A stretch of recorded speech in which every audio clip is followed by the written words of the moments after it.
જે પોટલું પસંદ કરો એની અરે આ તો આવશે. એટલે મૂંઝાઈ ગયો.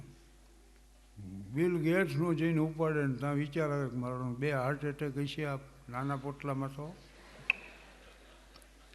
એટલે એવો કંટાળી ગયો એમાં ફરતા ફરતા એનું જ પોટલું ને પડખે ઝીણકુક બધી ટેન્શનનું. એટલે હરવાળે એ જ ઉપાડીને હાલતો થયો. હાલો જાણીતું તો ખરું. એટલે હું બુક સેલરની આમાં જાઉં ને પુસ્તકો ખરીદવા, એ બધા જોઈને હરવાડે મારા લઈને પાછો આવતો. એટલે બીજાએ વાંચો, પણ હરમાન હેલનું સિદ્ધાર્થ નામનું, હરમાન હેસ નામનું જર્મન લેખક છે ને, એનું સિદ્ધાર્થ પુસ્તક વાંચજો. માનવીની ભવાઈ વાંચજો, ટાગોરનું ગોરા વાંચજો, ગુજરાતનો નાશ કનૈયાલાલ મુનશીનું. આ જુદા જુદા ક્ષેત્રના પુસ્તકો. અને ઝેર તો પીધા છે જાણી મનુભાઈનું વાંચજો.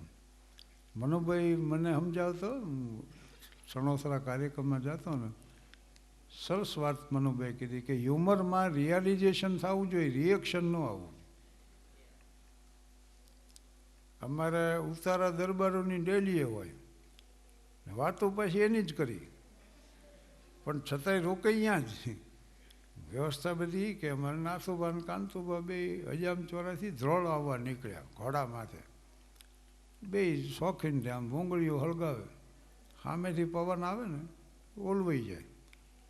ભૂંગળી હળગાવ હાટું ઘોડાને મોઢા ફેરવી લીધા, અને વાતું એ ચીડિયા પાછા હજામચોરા આવતા રહ્યા. પછી ખબર પડી કે આપણે ધ્રોળ જવું હતું. પછી બાપુએ ધોખો કર્યો, હાલો આપણે ન સમજ્યા પણ ઘોડાય ન સમજ્યા. એટલે આવી વાતો કરી ખરા, પણ હ્યુમરમાં રિયાલિઝેશન થવું છે, રિએક્શન ન આવવું. એ તમને પાછા ઘરમાં જ કાઢી મૂકે એમ ન બનવું છે.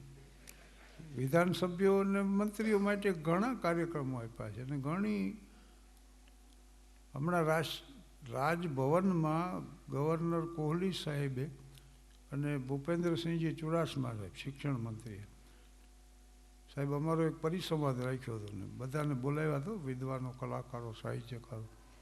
અમારો વિષય શું હતો ખબર છે? યુવાનોમાં વધતું જતું આત્મઘાતનું પ્રમાણ, આત્મહત્યાનું પ્રમાણ. એમાંય મેં તો મજાક કરી. મેં કીધું અમારા ગામમાં 80 વટી ગયા ને, એ ડોહાઓ ભેગા થઈને ચર્ચા શું કરે ખબર? મારું મરવા માટેથી મન ઉઠી ગયું.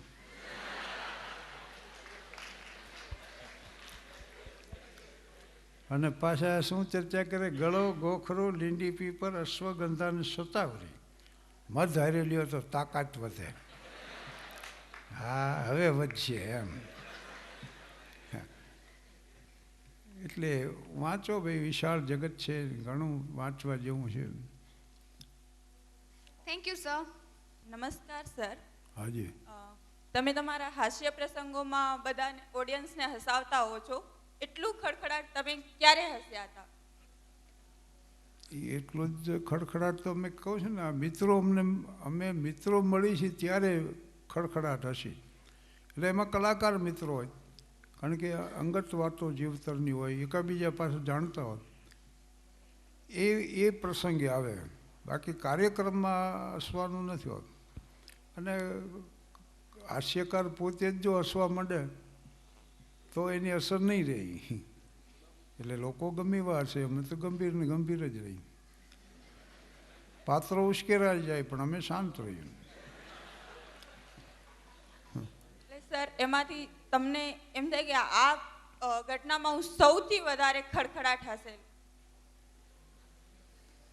અને એમાં પાછું થાય શું કે એ ઘટના વર્ણવવી પડે ને આખી. અને એ અમે 63 વર્ષથી જઈએ છીએ, એમાં બને એવી ઘટના. પણ એ વિદેશ પ્રવાસની વાત મેં અનેક વાર કરી છે ને, એમાં જે પ્રસંગો બને છે એ વખતે અમે હસી છીએ. પ્રસંગ વર્ણવા જેટલો સમય નથી, પણ મિત્રો ભેગા થઈને જે વાતો કરી એમાં આનંદ આવે. અને ઘણીવાર છે ને એ તમારી દૃષ્ટિએ આવ શુલ્લક વાત હોય એમ, અને અમે એમાં હસ્યા હોય. થાનમાં માનભાઈની હોટલ છે, એની અમે બે હતા. હું નટુ રતિલાલ સુલેમાન પટેલ, એટલે વાઇલ્ડ લાઈફ ફોટોગ્રાફર. હવે પૈસાનો વેચ ન હોય, અડધી અડધી ચાનો જ પ્રશ્ન, પણ બેકારી એવી ને એટલે અમે શું કરી, પહેલાં ચા મંગાવી લ્યો, પછી જે ભાંગ્યા ગાડે ગલાય એમ, પછી જે થવું હોય એમ અમે ચા મંગાવી. 4 અડધી ચા આવી, રકાબીમાં આમ કાઢી એમાં કૂતરા બાજ્યા. જૂનો કજ્યો હોય છે જ્ઞાતિનો, અને એને ઉગ્ર સ્વરૂપ ધારણ કર્યું. આમ જૂથ વેચી ગયા. અમુક કૂતરા ઓનિકોર બાજતા, પણ વાંયલો ભાગ અમારી તરફ હતો, એને પાછલા પગે ધૂળ ઉડાડી. પણ ધૂળ એવી ઉડાડી કે અમારી ચારેયની રકાબી માટે થર થઈ ગયો. પછી એમને અમે ગયા હોટલ માલિક પાસે કે જુઓ હવે આ સ્થિતિ. એ બીજા ભેગા થઈ ગયા. ઓલા કે ના, અમે તમને આપી દીધી ચા એટલે પતી ગયું. આવું થાય છે એ કોઈને ખબર નથી. પછી 2-4 વચ્ચે પડ્યા ને કે હવે જવા દો બધું, દો બીજી ચા. એટલે અમને પાછી અડધી ચા એને પીવડાવી.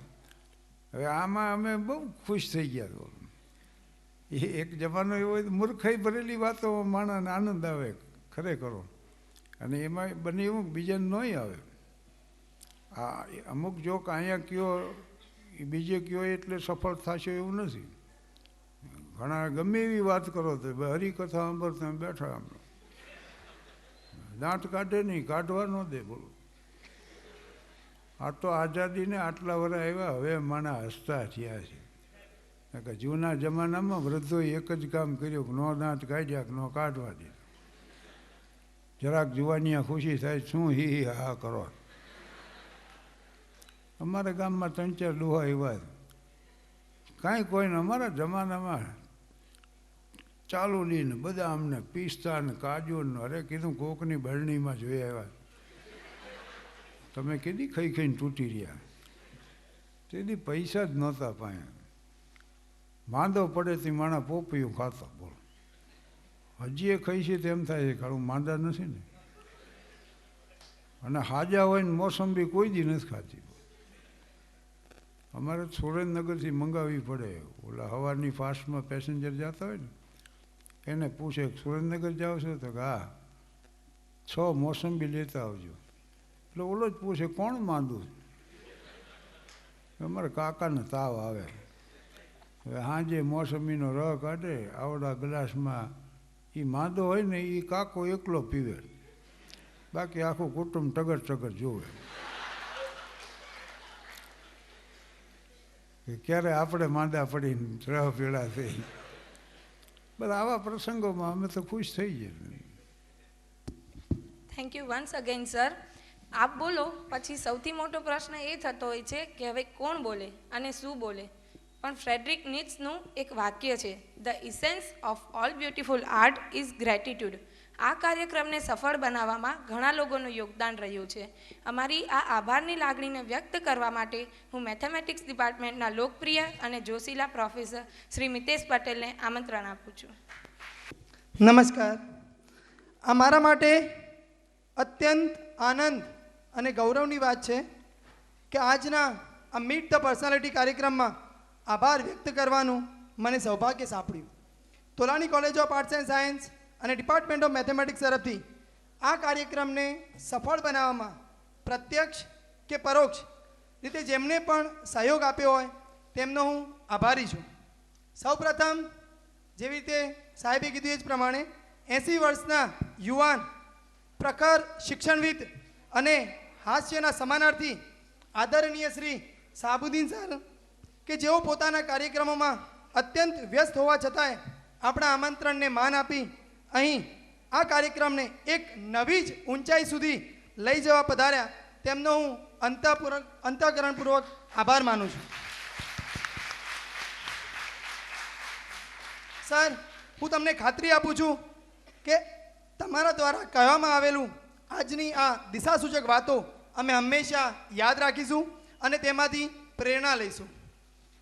તમારા વક્તવ્ય પરથી વિદ્યાર્થીઓને એટલું કહેવા માગીશ, क्यों डरे कि जिंदगी में क्या होगा, क्यों डरे कि जिंदगी में क्या होगा, हर वक्त क्यों सोचे कि बुरा होगा, बढ़ते रहे मंजिलों की ओर, कुछ भी ना मिला तो क्या, तजुर्बा तो नया होगा।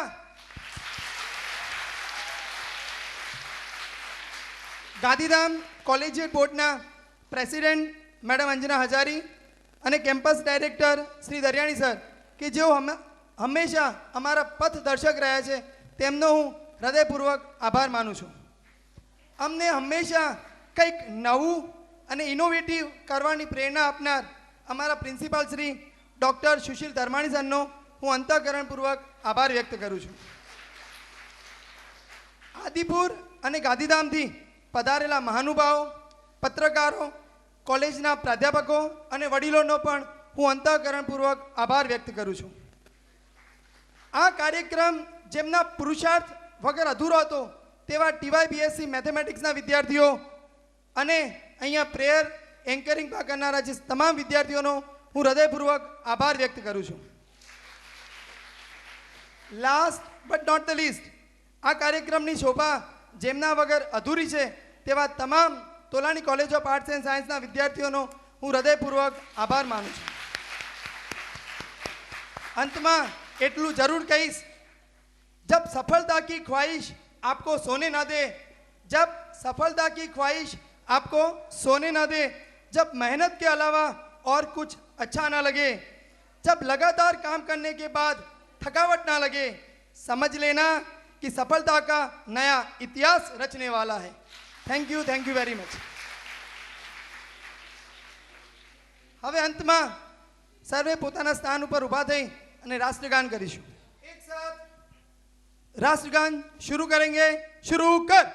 जनगण मन अधिनायक जय है भारत भाग्य विधाता, पंजाब सिंध गुजरात मराठा द्राविड़ उत्कल बंग, विंध्य हिमाचल यमुना गंगा उच्छल जलधि तरंगा, तव शुभ नामे जागे, तव शुभ आशीष मांगे, गाए तव जय गाथा.